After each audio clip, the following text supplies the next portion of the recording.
Hello everyone. तो आज की इस वीडियो में हम लोग बात करने वाले हैं गलगोटिया यूनिवर्सिटी ग्रेटर नोएडा के बारे में। एक कंप्लीट वीडियो रिव्यू करने वाले हैं, इंफॉर्मेटिव वीडियो भी है और बहुत सारी चीज़ें एकदम प्रैक्टिकल मैं बताऊंगा। बिकॉज मैं गलगोटिया यूनिवर्सिटी के हॉस्टल में भी 1 ईयर रहा हूं जब मैं अपनी एजुकेशन कंप्लीट कर रहा था गलगोटिया कॉलेज से उस टाइम पे। तो ऑलमोस्ट मैंने बहुत सारे फैक्टर्स, बहुत सारे पॉइंट्स यहाँ पर मेंशन किए हुए हैं। बिकॉज एक बहुत बड़ा कन्फ्यूज़न भी रहता है Galgotia college versus Galgotia university. अब जिसको पता होता है उसको तो कन्फ्यूज़न रहता है, उसको कहीं ना कहीं क्लैरिटी रहती है, सॉरी। और जिसको नहीं पता होता उसमें कन्फ्यूज़न रहता है। अब उसको ये नहीं पता होता कि कॉलेज पुराना है कि यूनिवर्सिटी पुरानी है, कॉलेज अच्छा है कि यूनिवर्सिटी अच्छी है। बिकॉज जो गलगोटिया का जो मैनेजमेंट है वो यूनिवर्सिटी को प्रमोट करता है। बिकॉज उसमें बहुत सारे मल्टीपल कोर्सेज हैं। इट्स मीन कि वहाँ पर नंबर ऑफ स्टूडेंट ज़्यादा अपीयर होते हैं, यूजीसी अप्रूव्ड है। इट ऑल वही सारी चीज़ें हैं जो मैं यहाँ पर क्लियर करने वाला हूँ। लेकिन इस पर एक अलग से एक इंडिविजुअल वीडियो आपको मिलेगा कि गलगोटिया कॉलेज वर्सेस यूनिवर्सिटी की हम लोग वहाँ पर बात कर रहे होंगे। बिकॉज प्रैक्टिकली सारी चीज़ें यहाँ पर बिल्कुल जब मैं खुद रहा हूँ तो मैं आपको एग्जैक्ट वो सारी चीज़ें बता सकता हूँ। गलगोटिया यूनिवर्सिटी के अंदर गर्ल्स हॉस्टल उस टाइम पे भी नहीं था, अभी भी गर्ल्स हॉस्टल वहाँ पे नहीं है। बॉयज़ हॉस्टल है, बहुत अच्छा है, 2 सीटर है और I think AC non AC में भी सारी चीज़ें हैं।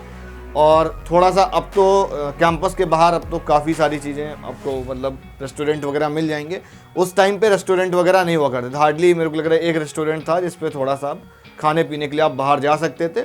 और वैसे भी आई थिंक 8 PM के बाद में आपको बाहर जाने के लिए बिल्कुल भी अलाउ नहीं था। बिकॉज वहाँ का थोड़ा सा एक सराउंडिंग ऐसा था, एकदम मतलब आउटसाइड में है काफ़ी ज़्यादा। बुद्धा इंटरनेशनल सर्किट के जस्ट अपोजिट डायरेक्शन पे है, यमुना एक्सप्रेसवे के नियर अबाउट। ये तो एक थोड़ा सा ओवरव्यू था कि कहाँ पर लोकेटेड है, क्या क्या सारी चीज़ें हैं। अब जल्दी से देख लेते हैं कैंपस के बारे में। ऑलमोस्ट मैंने आप सभी को बता दिया है। उसके बाद फैसिलिटीज़ में के टर्म्स में मैं बोलूँगा वहाँ की जिम बहुत अच्छी है ना।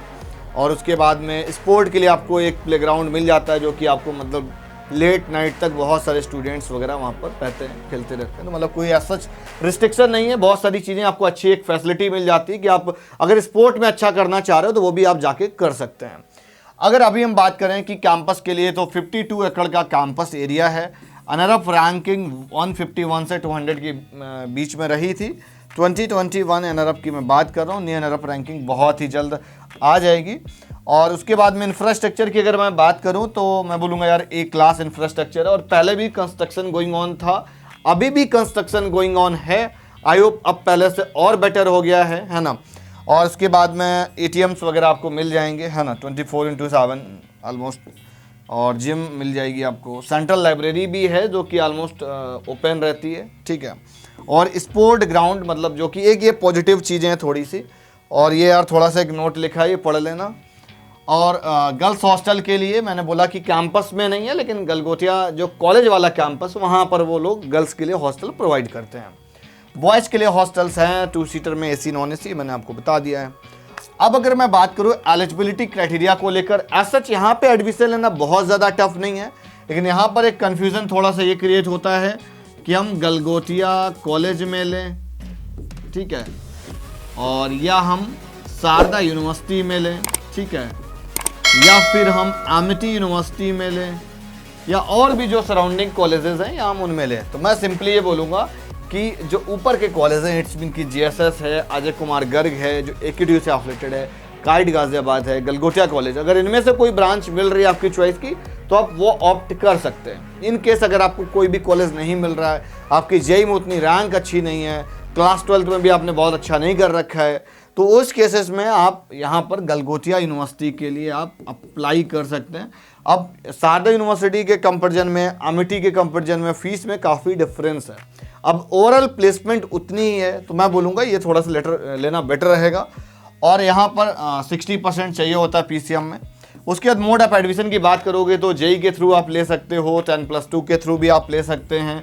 एक पहले इनका अपना अलग से एंट्रेंस एग्ज़ाम हुआ करता था, आप उसके थ्रू भी अप्लाई कर सकते हो। हाँ, लेकिन एक आपको फॉर्म ज़रूर अप्लाई करना पड़ेगा, हाँ, 1100 रुपीज़ का। वो आप ऑनलाइन भी ले सकते हो, ऑफलाइन भी ले सकते हो। बहुत बड़ा एडमिशन आपको ऑन स्पॉट भी हो जाता है। तो यहाँ पर प्रॉब्लम ये फंसती है जिसका लेस देन 60 है, उन स्टूडेंट्स का यहाँ पर एडमिशन नहीं हो पाता है, ठीक है। उसके बाद ब्रांचेस की अगर बात करें तो CS के साथ में बहुत सारे मल्टीपल स्पेशलाइजेशन यहाँ पर अवेलेबल हैं। तो सीट इंटेक का आज सच बहुत ज़्यादा कोई रिस्ट्रिक्शंस या क्राइटेरिया नहीं है। UGC अप्रूव्ड है तो वो लोग कितनी भी सीट्स इंटेक कर सकते हैं। तो यहाँ पर एक अच्छी गैदरिंग, एक अच्छा कॉम्पिटिशन, एक अच्छा इन्वायरमेंट आपको मिल जाता है। हाँ, लेकिन गलगोटिया की डी ब्रांडिंग भी आपको ज़रूर मिलेगी। अब CSE हो गया, EC हो गया, मैकेनिकल हो गया, ये NBA एक्रीडिएशन है, ठीक है। और इसके बाद में अब हम आ जाते हैं फीस स्ट्रक्चर वाले पार्ट पे। तो जो कॉलेज का फीस है ऑलमोस्ट 1,49,000 पर ईयर है, सॉरी यूनिवर्सिटी का। और उसके बाद में एग्जामिनेशन फीस जो है वो 10,000 के राउंड है। तो 160 का आप रेशियो 1.59 ले सकते हो, ठीक है।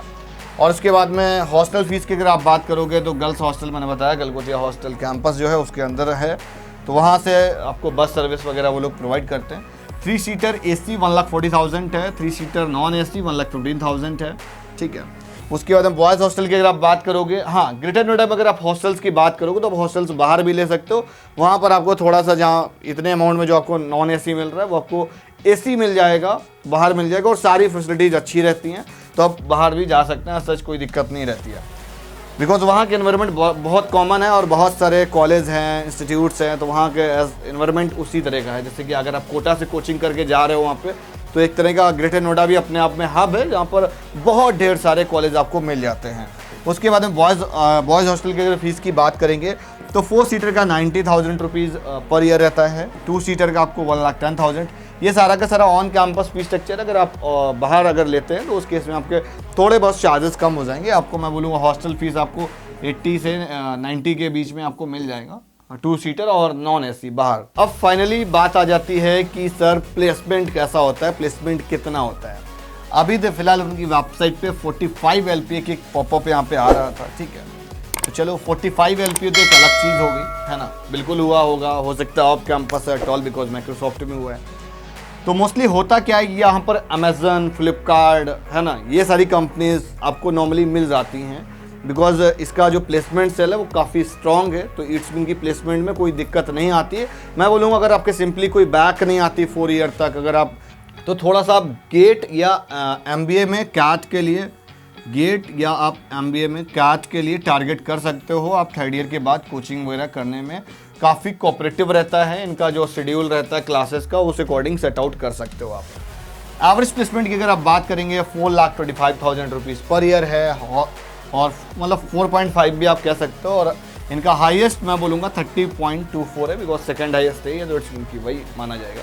तो अगर आपको कुछ भी डाउट क्वेरीज रह जाती हैं गलगोटिया कॉलेज यूनिवर्सिटी रिगार्डिंग, अगर आप किसी भी कोर्स में एडमिशन लेना चाह रहे हैं तो उसके लिए एक मैंने फ्री गाइडेंस फॉर्म दे रखा है, आप वो जाकर फिल कर सकते हैं। अदरवाइज आपको एक फ्री गाइडेंस के लिए एक टोल फ्री नंबर मिल जाएगा, आप उस पर कॉल करके डिस्कस कर सकते हैं कि जो आपकी प्रॉब्लम है, तो उसमें आपको सोल्यूशन एग्जैक्ट मिल जाएगा कि आपके अकॉर्डिंग आपको कौन सा कॉलेज अच्छा मिल सकता है।